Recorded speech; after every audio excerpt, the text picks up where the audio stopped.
नमस्कार दोस्तों, आज की क्लास में आप सबका बहुत बहुत स्वागत है। दोस्तों, आज हम संपूर्ण पाठ्यक्रम आधारित प्रश्नों पर विस्तृत चर्चा करने वाले हैं जो आने वाली परीक्षाओं के लिए महत्वपूर्ण रहेंगे। हमारा पहला प्रश्न है, इनमें कर्नेश कवि की रचना कौन सी है? इनमें से कर्नेश कवि की रचना कौन सी है? ऑप्शन है कर्णाभरण, भाषाभूषण, श्रुतिभूषण या उपयुक्त सभी। तो इसका सही आंसर होगा ऑप्शन नंबर द।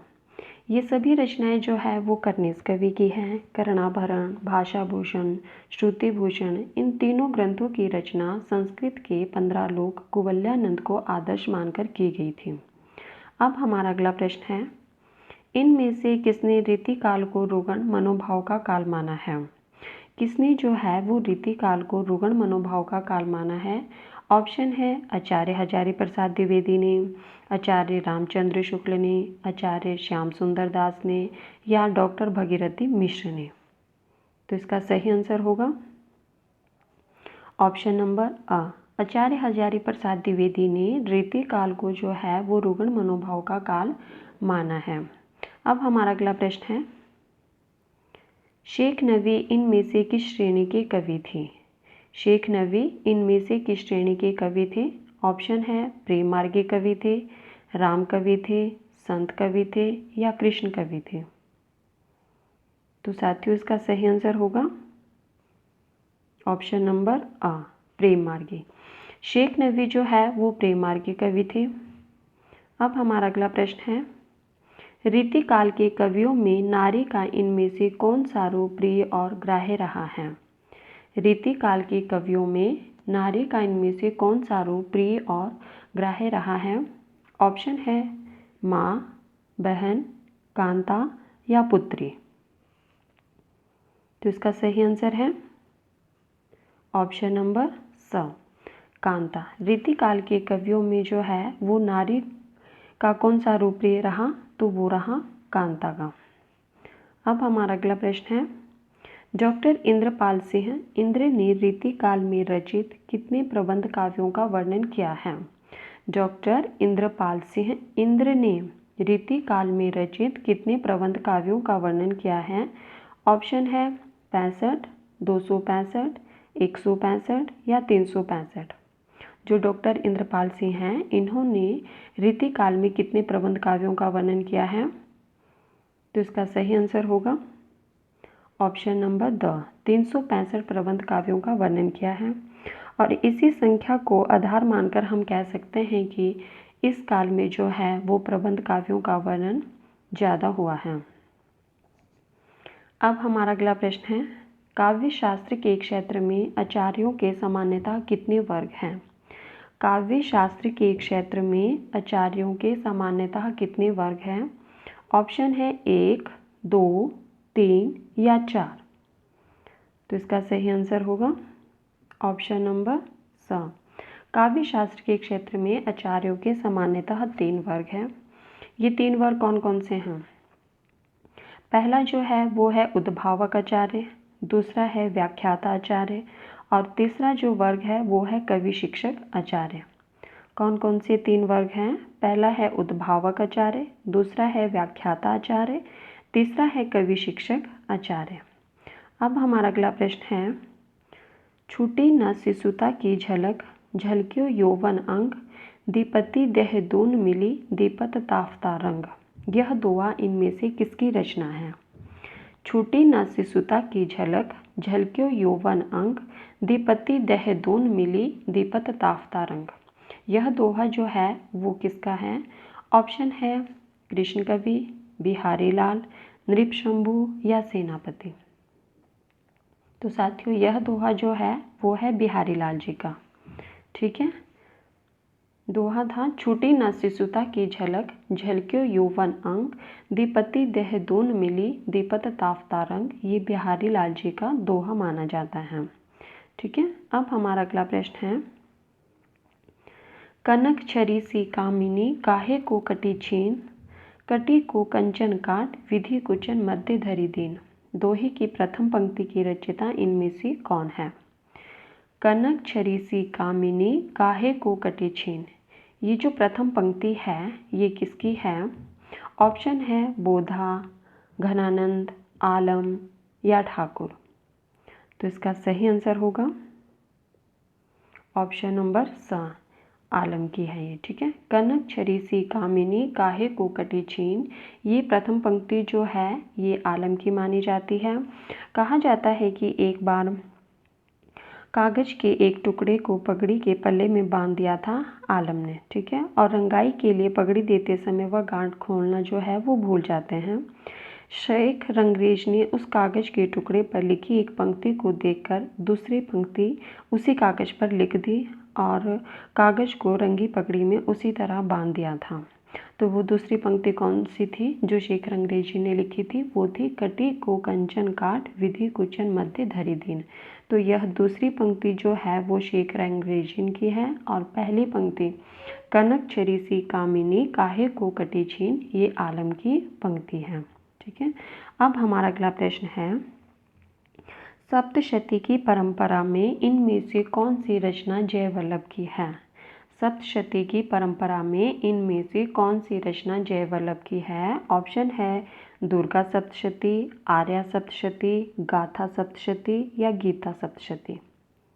तो इसका सही आंसर होगा गाथा सप्तशती। ठीक है।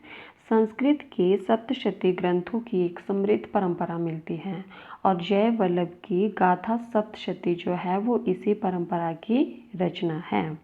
अब हमारा अगला प्रश्न है, हिंदी में सतसई परंपरा के प्रारंभ का श्रेय इनमें से किसे प्राप्त है? हिंदी में सतसई परंपरा के प्रारंभ का श्रेय इनमें से किसे प्राप्त है? ऑप्शन है तुलसी सतसई, मतीराम सतसई, रहीम सतसई या बिहारी सतसई। तो इसका सही आंसर होगा option number the, Bihari Satsai. ठीक है। हिंदी में सतसई परंपरा के प्रारंभ का श्रेय जो है वो बिहारी सतसई को प्राप्त है। अब हमारा अगला प्रश्न है, आधुनिक काल को कितने चरणों में विभक्त कर उसका नामकरण किया गया है? आधुनिक काल को कितने चरणों में विभक्त कर उसका नामकरण किया गया है? ऑप्शन है 1, 2, 3 या 4। तो इसका सही आंसर होगा ऑप्शन नंबर 2। ठीक है।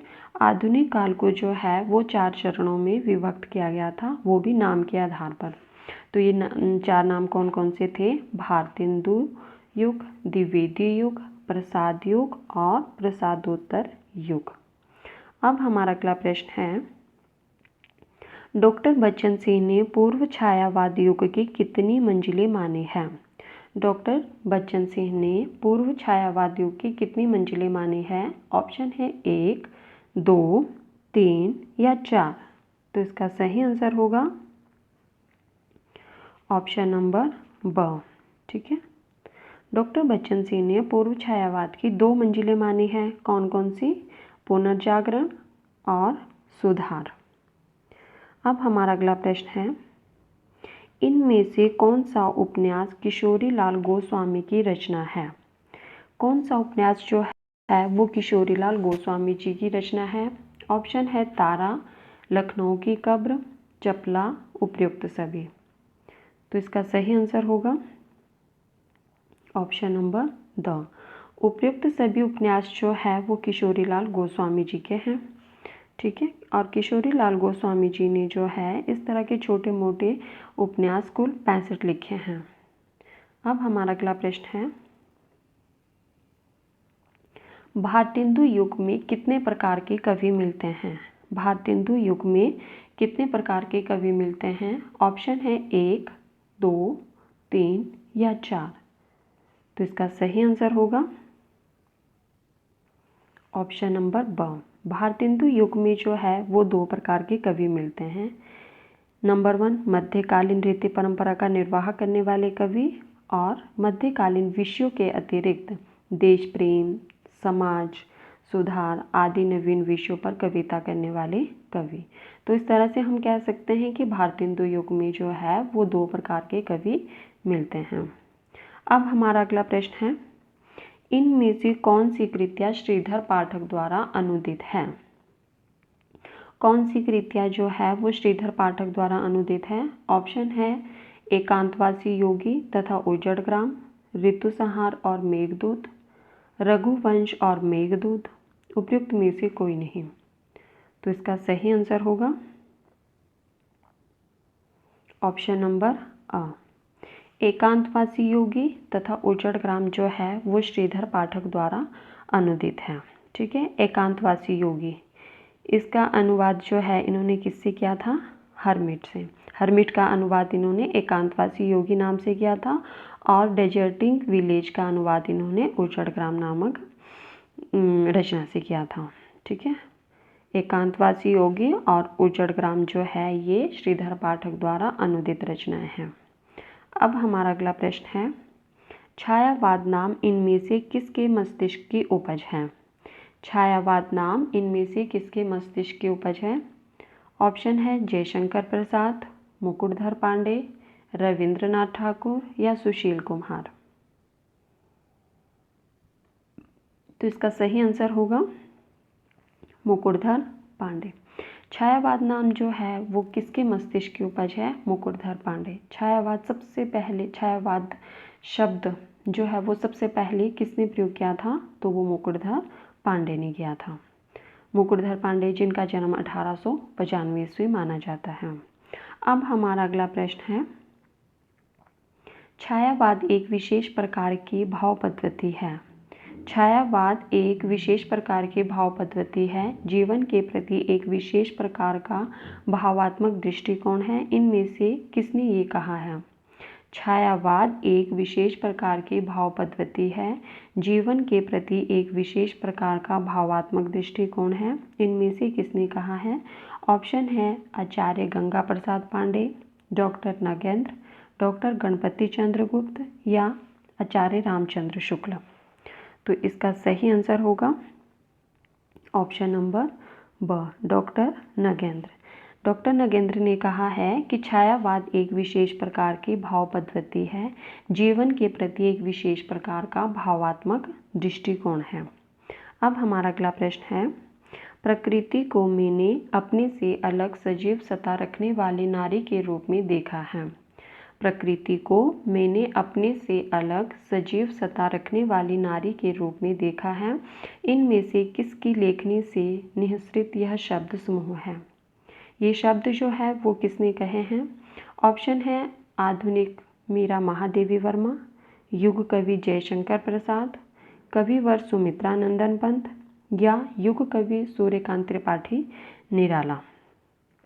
तो इसका सही आंसर होगा ऑप्शन नंबर स। ये शब्द जो है वो कविवर सुमित्रा नंदन पंत जी ने कहे हैं। ये उनकी ही उक्ति है कि प्रकृति को मैंने अपने से अलग सजीव सत्ता रखने वाली नारी के रूप में देखा है। अब हमारा अगला प्रश्न है, साथियों अगर वीडियो पसंद आए तो प्लीज़ लाइक कर देना और चैनल को सब्सक्राइब भी कर देना ताकि आने वाली हर वीडियो की नोटिफिकेशन आप तक पहुंचे। अब हमारा अगला प्रश्न है, प्रिय अभी मधुराधर चुंबन गात गात गूंथे आलिंगन सुने अभी अभिलाषी अंतर ऊर्जों का मृदु कंपन। क्या पंक्ति है हमारे पास? प्रिय अभी मधुराधर चुंबन गात गात गूंथे आलिंगन सुने अभी अभिलाषी अंतर ऊर्जों का मृदु कंपन। कवि नरेंद्र रचित प्रभात फेरी की उक्त पंक्तियों में कौन सा भाव झलकता है? तो ये रचना जो है वो नरेंद्र जी द्वारा रचित है। ठीक है, और इस रचना का नाम क्या है? प्रभात फेरी। तो इसमें कौन सा भाव जो है वो झलक रहा है? ऑप्शन है ऐन्द्रिय भावना, प्रेम भावना, राष्ट्रीय भावना, वेदना और निराशा की भावना। तो इसमें कौन सी भावना जो है वो झलक रही है? तो इसका सही आंसर होगा ऑप्शन नंबर अ, ऐन्द्रिय भावना। प्रिय अभी मधुराधर चुंबन गात गात गूंथे आलिंगान सुने अभी अभिलाषी अंतर ऊर्जों का मृदु कंपन। इसमें जो है वो ऐन्द्रिय भावना जो है, ऐन्द्रिय का भाव झलक रहा है। तो साथियों ये थे आज के हमारे कुछ महत्वपूर्ण प्रश्न जिस पर हमने चर्चा की। साथियों वीडियो को लाइक कर देना और चैनल को सब्सक्राइब भी कर देना ताकि आने वाली हर वीडियो की नोटिफिकेशन आप तक पहुंचे। धन्यवाद।